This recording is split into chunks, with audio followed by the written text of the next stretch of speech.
بسم الله الرحمن الرحيم فاسألوا أهل الذكر إن كنتم لا تعلمون. ওয়ালাইকুম আসসালাম রহমতুল্লাহি ওয়া বারাকাতুহু।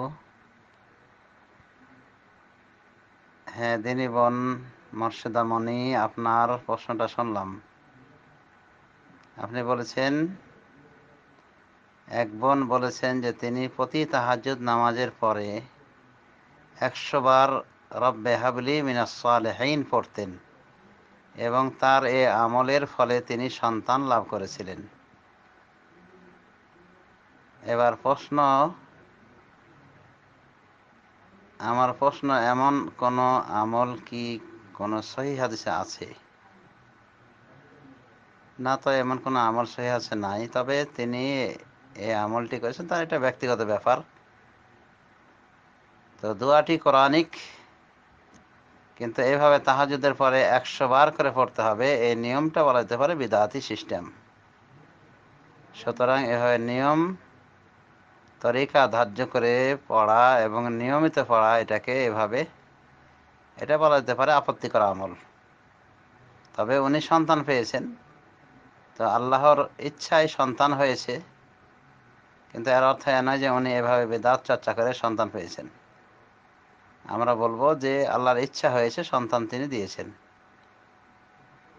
এবং সন্তান দানের মুহূর্তটা ছিল এ সময়, যে উনি এতদিন এভাবে আমল করেছেন আর সন্তান দিয়েছেন আল্লাহ ওই সময়। উনি ভেবেছেন যে এই কারণে এটা হয়েছে। তো যা হোক, একটা আমলের যতই ফল আমরা পাই, আমলটা দেখতে হবে কোরআন হাদিস সম্মত কিনা। তো এইভাবে তাহাজ্জুদের পরে 100 বার করে রব্বে হাবলি মিনাস সালিহিন বলতে হবে সুসন্তানের জন্য, এমন কোনো প্রমাণ কোরআন এবং সহিহ হাদিসে পাওয়া যায় না।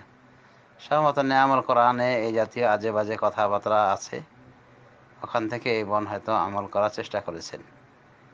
যেমন সেখানে বলছে ইয়া কবি, এতবার বলে এই হবে সেই হবে, হ্যাঁ ইয়া আজিজও এভাবে বললে, এতবার বললে এই হবে সেই হবে, এগুলো বিদআতি তরিকা আর কি। তো এই জাতীয় বিদআত চর্চা করা থেকে আমাদের সতর্ক সাবধান থাকতে হবে। তবে দোয়াটি সন্তান লাভের দোয়া, কোনো সন্দেহ নেই, রব্বে হাবলি মিনাস সালিহিন। অনুরূপভাবে আরেকটি দোয়া যা জাকারিয়া আলাইহিস সালাম করেছিলেন, এটা তো ইব্রাহিম আলাইহিস সালামের দোয়া গেল। জাকারিয়া আলাইহিস সালাম দোয়া করেছিলেন, রব্বে হাবলি মিন লাদুনকা যুররিয়াতান তাইয়্যিবাহ ইন্নাকা সামিউদ দুআ। অনুরূপভাবে তিনি আরো দোয়া করেছিলেন, রব্বে লা তাযারনি ফারদান ওয়া আনতা খায়রুল ওয়ারিসিন। তো এই জাতীয় দোয়াগুলি বলা যেতে পারে সন্তান চাওয়ার দোয়া।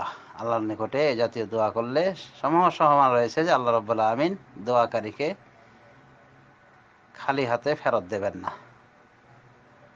তো এই দোয়া করা এক জিনিস, আর এই দোয়াকে খাস করে দেওয়া ফরজ সালাতের পর বা তাহাজ্জুদ সালাতের পর 100 বারের সাথে, এটাই হলো আপত্তিকর। তো এভাবে খাসকরণ ছাড়াই যে কোনো সময় যে কোনো মুহূর্তে করা যেতে পারে। অন্যভাবে দোয়া কবুলের মুহূর্তগুলিতে করা যেতে পারে, যেমন তাহাজ্জুদ নামাজের সময় ওই শেষ রাতের দিকে আল্লাহ বলছেন ওয়াবিল আসহারি হুম ইস্তাগফিরুন। সৎকর্মশীল বান্দাদের পরিচয় আল্লাহ বলছেন যে তারা রাতের শেষ প্রান্তে ইস্তেগফার করে, মানে দোয়া ইস্তেগফার করে। তো এ সময় আল্লাহ রাব্বুল আলামিন জমিনের আসমানে নেমে আসেন এবং বান্দার কাছে তলব করেন, চান যে আছো কি কেউ তওবা ইস্তেগফারকারী, আমি তাকে ক্ষমা করে দেব। আছো কি কেউ কোনো বিষয়ে যাঞ্চাকারী, আমি তাকে তার চাওয়ার বিষয় দান করব ইত্যাদি। আছো কি কেউ দোয়াকারী, আমি তার দোয়া কবুল করব। তো এই সময় দোয়া যদি করা হয় সুসন্তান চেয়ে, কবুলিয়াতের সমূহ সহমান রয়েছে। তো এটা এক জিনিস। তো এই সময় রব্বে হাবলি মিনাস সালিহিন এই দোয়াটি বলা যেতে পারে। অনুরূপভাবে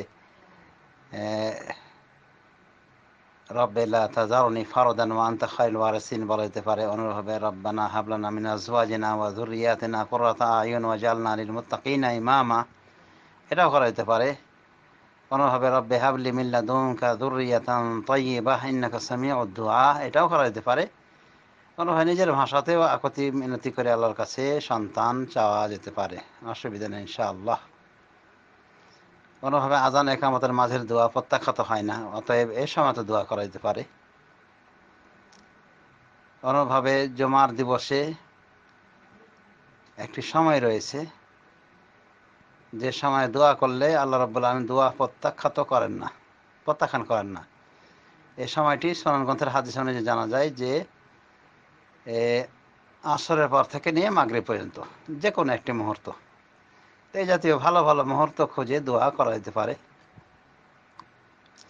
অনুভাবে কোরআন খতম শেষে দোয়া করলে দোয়া কবুল হয় মর্মে সুনান দারমি সহ বিভিন্ন হাদিসে এসেছে, সাহাবীদের উক্তি হিসেবে, বাণী হিসেবে। তো খতমে কোরআনের পরে দোয়া করা যেতে পারে সুসন্তান চেয়ে। এক কথায় হাদিস ভিত্তিক আমল করার চেষ্টা করতে হবে। আর এইভাবে খাস করে নেওয়া যে 100 বার রব্বে হাবলি মিনাস সালিহিন বললে সন্তান পাওয়া যাবে, আর এটাকে ওজিফা বানিয়ে নেওয়া, এর মাধ্যমে কি হয়, ধর্মের নামে অধর্ম চর্চা করা হয়, অর্থাৎ বিদআত চর্চা করা হয়। সুতরাং আমাদেরকে সর্বপ্রকার বিদআতি কার্যক্রম থেকে সতর্ক সাবধান থাকতে হবে এবং যে সমস্ত দোয়া উন্মুক্তভাবে এসে উন্মুক্তভাবেই দোয়া করতে হবে। আশা করি বিষয়টি বুঝতে পেরেছেন। হাদা ওয়া সাল্লাল্লাহু আলা নবিয়িনা মুহাম্মদ ওয়া আলা আলিহি ওয়া সাহবিহি আজমাইন।